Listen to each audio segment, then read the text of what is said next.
Hi, my name is Meredith Imes, and I am the Associate Director at the United Supermarkets Arena. And I have the privilege to talk to you a little bit about safety and security. And so let's go ahead and get started.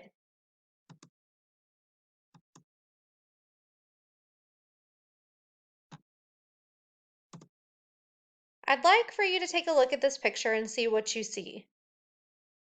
Obviously, you may recognize that that is the arena, and it is during a concert, which is true. This is during our Trans-Siberian Orchestra concert. One thing that's very prevalent is the pyro that's included here, and that is part of our safety and security plan.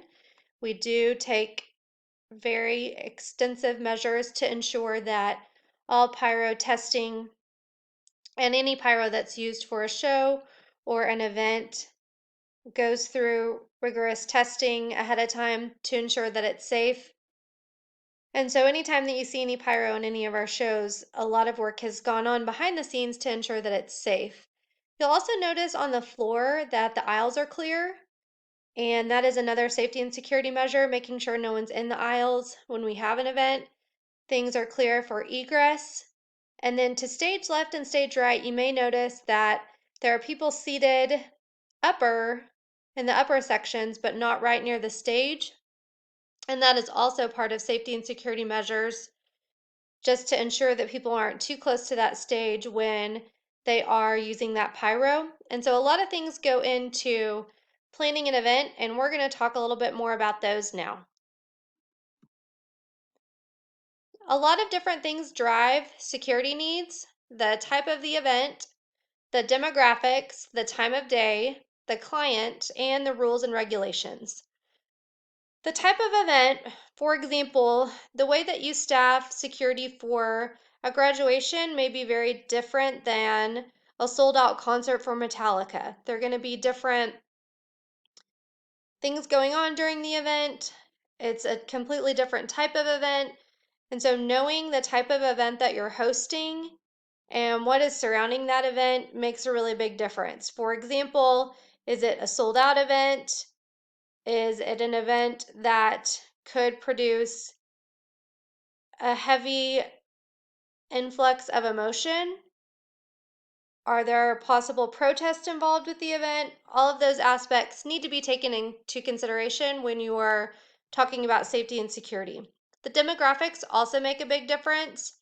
What type of people are coming to the event? Whenever I'm advancing a show with the security for a specific concert, I always ask the demographics, the typical demographics.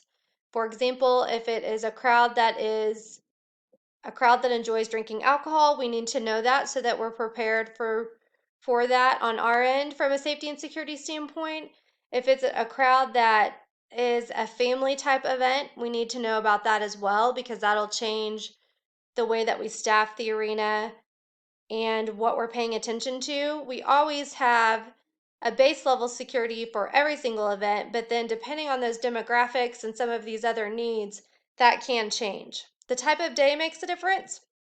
For example, are you having a morning event where people are coming in at the same time as possibly students are coming to class on campus? That can make a difference because they may have a hard time parking, and that could determine different people's attitudes when they come to the doors. Is it a late night event? Is it an event that is going to go on late, or it stays late, giving more people time to consume alcohol during the event? So all of the time of day makes a difference as well. Sometimes the client drives specific needs. Some of our concerts, for example, may say they want security posted at certain locations. Some of those locations we typically would post someone anyway, but the client may also have specific needs, and we make sure that we're paying attention to those and that we abide by what the client needs. And then finally, rules and regulations. What is deemed appropriate within Texas, within our campus rules, making sure that we're paying attention to the rules and regulations with a specific event. If it is an event where we are serving alcohol, then we typically will stop sales at a certain time. We do make sure that everyone that comes into the arena for an event is searched. And so that is part of rules and regulations that we've set forth. So those are some of the things that we make sure we're providing when we have an event. This picture may just seem like a normal picture of a concert. This was also at the arena when Rascal Flatts was there, and Raider Red and the Masked Rider were asked to join them on stage for their final song, which was really neat. One of the reasons I wanted to showcase this particular picture is you can see that the people are right up against the stage. They're actually leaning on the stage. And that is something from a safety and security standpoint that is different depending on the type of event that we're hosting. Some groups do not like that. Some of them actually have different heavy barricade that's set up to keep people back a little bit from the stage. Some of them have bike racks set up. This particular group didn't have those needs. They enjoyed people being right up against the stage. And so that is something that's different, and that can be something that differs from event to event. And I thought this is a picture that showcased that really well, that this is different. Another thing you'll notice in the foreground of the picture, someone has their guns up, sign up in the air, and they are wearing a wristband.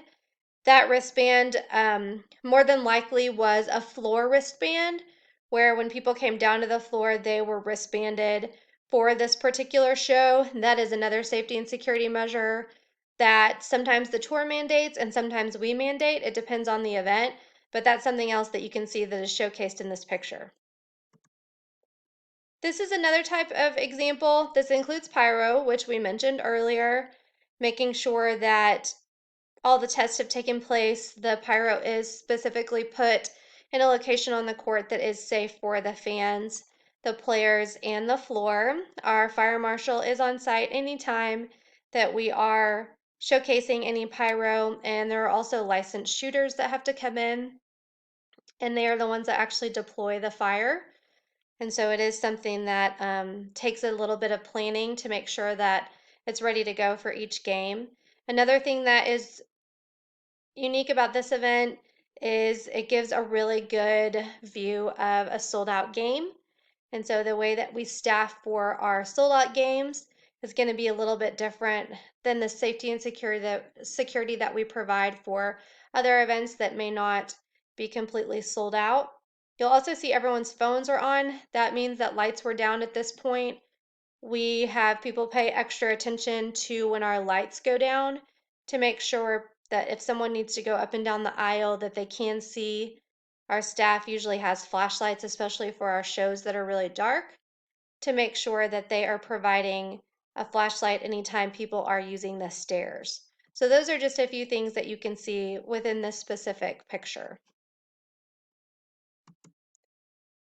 Another example is graduation, and you may be thinking, well, what kind of considerations other than graduation need to be taken from a safety and security standpoint?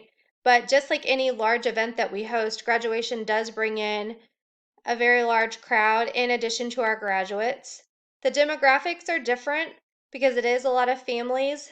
Traditionally, we do see large family groups at graduation. Some of them are new to the arena, so they're not sure exactly where they're going, and that can provide some additional coverage that is needed, helping people find their seat and find where they're going. But this particular picture showcases the larger setup for our graduates.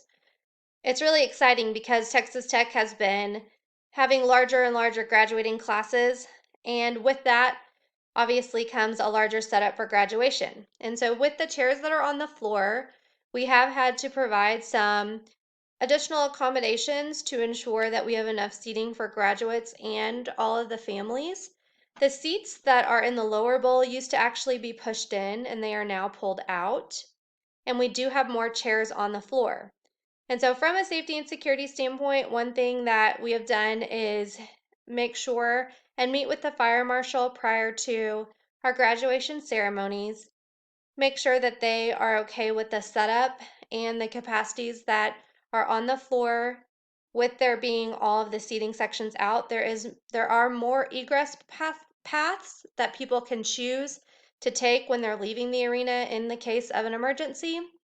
But we definitely want to make sure that the fire marshal is comfortable with that before we provide a setup that is needed for graduation. And so before we went to this setup, that is one thing that we made sure was active and that we had signed off on before we moved forward with the setup. Safety and security expectations. There are several expectations I think that most people expect. That there is a clear plan, that there's safety for our clients, safety for our guests, and safety for our tenants and staff. So those people that are actually operating within the arena. We do have clear plans. We actually review our plan yearly to make sure that if any adjustments need to be made to our safety and security within the arena or any specific events, that we are making those adjustments.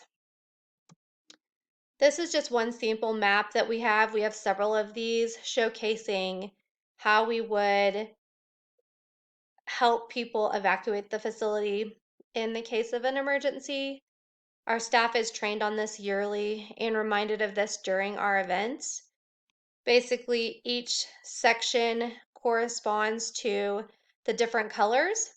And so the colors, if there was an emergency, the people that are working in those sections would help the people evacuate to the appropriate location of the color that matches it. For example, southeast would be all of the light blue sections. They would evacuate to the southeast because actually research has found that people are creatures of habit. And so, for example, if I came in the southwest door and I sit by the northeast door, I would try to leave in an emergency out southwest because I'm a creature of habit. And so I would try to go out where I came in, even though the northeast entrance was closer. And so by training our staff and ensuring that they are prepared, we're able to help them evacuate and be as safe as possible.